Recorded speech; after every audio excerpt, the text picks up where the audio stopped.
Bonjour et bienvenue.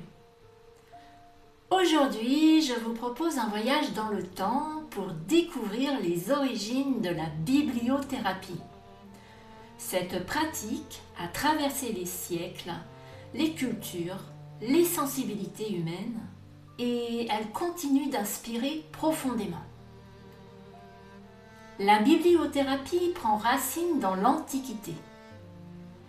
Dans les bibliothèques d'Égypte, des inscriptions magnifiques accueillent les visiteurs.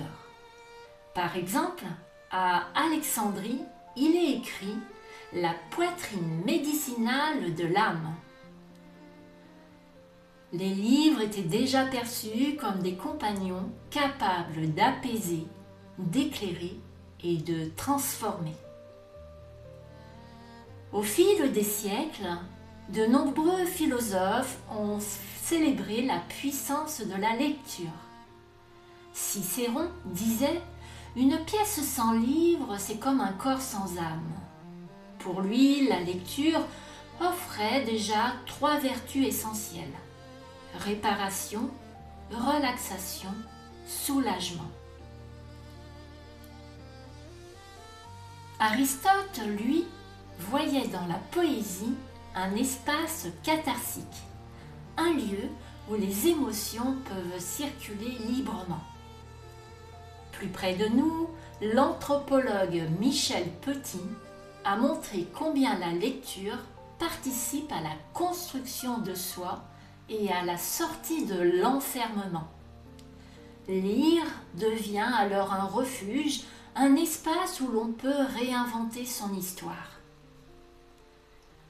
Au XXe siècle, des pionnières comme Sadie Peterson Delaney ont structuré la bibliothérapie en milieu hospitalier. Puis, en France, une étape importante a marqué son évolution.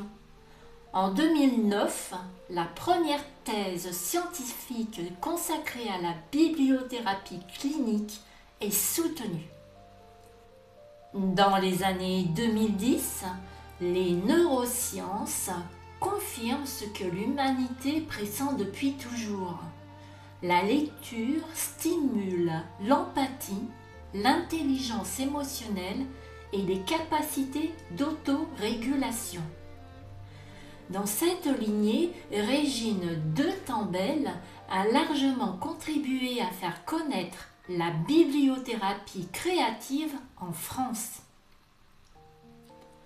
Pour le jeune public, c'est Aurélie Louvel qui ouvre la voie en 2021 avec un ouvrage de référence. Et c'est sous son impulsion qu'est né, en 2025, un réseau mondial d'ambassadeurs et d'ambassadrices auquel j'ai l'honneur d'appartenir. Alors, d'où vient la bibliothérapie ? Elle émerge des temples d'Égypte, des pensées des philosophes, des pratiques hospitalières et des recherches les plus modernes. Elle traverse les siècles parce qu'elle répond à un besoin profondément humain, le besoin de sens, de beauté et d'épanouissement intérieur. Dans ma prochaine vidéo, je vous parlerai de mon rôle d'ambassadrice et des différentes formes que peut prendre la bibliothérapie pour vous accompagner au quotidien. Pour me contacter ou réserver un accompagnement, toutes les informations sont sur mon site. Et bien sûr, pour rester en lien ici, vous pouvez vous abonner. Merci pour votre écoute. À très bientôt.